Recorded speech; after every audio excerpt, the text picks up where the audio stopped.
Après avoir reçu d'excellentes nouvelles concernant mon passeport, un changement s'opère dans mon quotidien et mon état d'esprit. Ma première véritable soirée en compagnie de locaux a pour mission de me réconcilier avec le Vietnam. Bon épisode. Keep Your Wings, le podcast. Chapitre 5. L'aube d'un nouveau jour.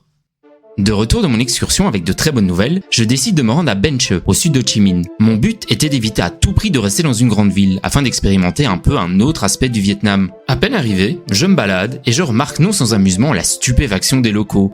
Des visages hébétés qui lorgnent mes moindres faits et gestes, accompagnent de leurs mirettes mes déplacements hésitants. Les yeux s'écarquillent, les sourires fleurissent à chaque coin de rue, les bras se tendent et les mains s'agitent pour me saluer. Oh putain, ça fait du bien de ne plus avoir des gens qui tirent la gueule à tous les coins de rue. J'hésite de faire un peu de sport dans le parc afin de m'occuper et reçois des applaudissements et des encouragements des locaux.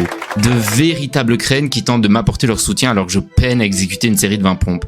Après l'effort, le réconfort, direction dans un petit boui-boui. Sans aucune hésitation, la cuisine vietnamienne est l'une des plus raffinées, délicieuse, pas très grasse, une véritable explosion de saveurs en bouche. Fan de nourriture asiatique, je suis en plein orgasme gustatif. À peine ai-je quitté le restaurant qu'un homme édenté en moto s'arrête devant moi. Il me sourit et me demande d'où je viens. Je lui réponds tout en restant méfiant. Au moment où il m'explique qu'il est guide privé et qu'il veut me proposer un tour pour les tunnels de Cu Chi, je souris en lui rétorquant que je ne suis pas intéressé. « Attends, Me répond-il. regarde ça. Il me tend alors un carnet ressemblant à s'y méprendre à celui qu'avait Max. Je parcours le carnet et constate en fait le même type de commentaires vantant les louanges de mon guide et oh combien intéressante était la visite qu'il leur avait proposée. Ouais, je me suis déjà fait arnaquer, lui répondis-je. Mais merci quand même et bon courage pour plumer d'autres pigeons. Ce n'est pas de l'arnaque. Me jure-t-il avec un air décontenancé. C'est un vrai tour privé. Je lui rends le carnet, esquisse un dernier sourire et le laisse penaud en pleine rue. Une fois, mais pas deux. Après cet après-midi plutôt encourageante, je décide de me balader en dehors d'Ho Chi Minh, aux abords de la station de bus. Il est 18h30. J'ai bien le temps. Je ne démarre qu'à 23h40 direction Dalat. Un voyage en bus couchette de 8 heures, parfait pour ne pas perdre trop de temps et avoir une bonne nuit de sommeil. Je me rends dans un petit restaurant pour manger et savourer une bière. Une vingtaine de minutes s'écoulent, mon repas est englouti, mon verre est vide. Je m'apprête à quitter l'établissement pour me diriger vers la station de bus. Hé, toi, viens. Me lance un homme parmi un groupe attablé derrière moi. Je m'approche avec mes 2 sacs à dos et il me demande si je veux me joindre à eux pour boire une bière. Je lui réponds avec plaisir et une serveuse me ramène un petit tabouret sur lequel m'asseoir. Tu viens d'où? Me lance Lou. Je viens de Belgique, je voyage seul au Vietnam. C'est mes premiers jours ici. Excellent. Me répond-il. Viens, on va fêter ça. Tiens, prends une bière. Lou me tend un petit verre dans lequel il verse un peu de Saigon Beer. Il agrippe ensuite une pince et récupère un énorme cube de glace qu'il dépose dans mon verre. Premier sacrilège pour le Belge que je suis. Un glaçon dans ma bière, mais putain, vous êtes malade. Et pourtant, ce sera le premier d'une longue série de bières plates. Les Vietnamiens sont de gros buveurs en règle générale. Ils mettent toujours de la glace dans leur bière, ce qui leur permet de descendre des quantités astronomiques de breuvage et de faire durer leur soirée jusqu'au bout de la nuit. Lou est le seul de la bande à parler un anglais correct, Bah normal, je suis professeur d'anglais. réplique-t-il en riant.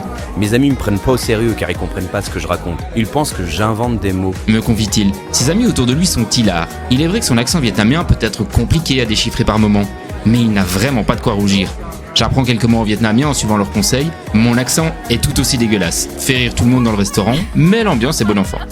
Le temps passe et j'en suis déjà à ma 5e bière. Je n'ai pas vraiment le temps de l'apprécier ni de la déguster car elle se termine à coups de Mo Tai Ba Yo. 1, 2, 3, santé. Tout est prétexte pour lever son verre. Une bonne blague, une histoire, une musique, une belle fille dans la rue. Les verres lévitent et l'alcool disparaît sans laisser de traces en quelques secondes à peine. Il est déjà 20h30 et la soirée n'est pas finie. Lou et ses potes décident de m'emmener jouer au billard dans un bar voisin. Une fois sur place, les cris fusent. Les onomatopées d'exclamation s'échappent de bouche étonnée à ma présence. Je suis le seul blanc à bord. Je décide d'aller au bar, acheter un seau de bière pour remercier Lou et ses potes pour la soirée. Je joue quelques coups avec eux. L'alcool me monte au cerveau, mes coups sont avortés. J'en ai bu bien plus que je n'aurais dû. Mais pour ma défense, ces bières coupées à l'eau ne me font rien. Après la 12e, l'euphorie est tout de même présente. Il est 22h30, le bar est presque vide. Il est temps pour moi de quitter mes potes de beuverie. Je les remercie chaleureusement pour cette soirée imprévue et me mets, tant bien que mal, en route vers la gare des bus. Légèrement pété, avec 15 kilos sur le dos et un sac supplémentaire de 10 en mode bébé koala, bah oui, je galère à marcher. Je finis par arriver dans une petite ruelle, il est 22h50, je ne suis plus qu'à 10 minutes à pied de la gare des bus. Hurlent plusieurs voix aux abords d'un restaurant de rue à moitié fermé. Je m'aperçois que 3 mecs sont en train de faire leur after, probablement le patron du restaurant et ses amis, et me font de grands signes. Je décide de m'approcher, curieux, et vois leur visage s'émerveiller. Ils me ramènent une chaise, me font asseoir, m'ouvrent une bière qu'ils versent eux aussi dans un verre avec un glaçon, me déposent une assiette en face de moi avec des baguettes. Du poulet épicé, du poisson frit, du riz, du thé. J'ai l'impression d'avoir gagné le premier prix d'un concours. Je reste estomaqué devant cet élan de générosité. Il ne parle pas un mot d'anglais, mais tente de me pousser à la consommation. Je lève mon verre, les regarde dans les yeux et exulte un « Modaiba, yo !» Ils explosent de rire et me font des high-five en criant « Bro, bro, bro !» Je décide de sortir mon téléphone pour utiliser Google Translate. Nous discutons de longues minutes, mangeons, buvons, rions. Entre deux fous rires, je constate qu'il est 23h30. M'exclamai-je en terminant ma 17e bière de la soirée. Je réalise avec une cruelle apathie qu'il est trop tard pour que je puisse me rendre à pied jusqu'à la station de bus. L'un d'eux regarde mon téléphone et aperçoit mon ticket de bus. Il me fait un signe de la tête et me montre son scooter. J'acquiesce et le remercie avec du multiple gammon qui veut dire merci. J'arrive de justesse devant la gare des bus. Il est 23h39. Mon sauveur pointe alors du doigt l'un de mes bracelets. Je lui donne en guise de souvenir et le remercie de nouveau. Il me lance un « Bye bro » accompagné d'un vieux check de R&B. Je souris et me mets à courir alors que j'étais à 2 doigts de gerber. J'arrive juste à temps et je m'effondre dans le bus couchette qui m'emmène à Dalat. Quelle nuit et quelle vision différente du Vietnam. Cette soirée a véritablement marqué le début d'une nouvelle aventure.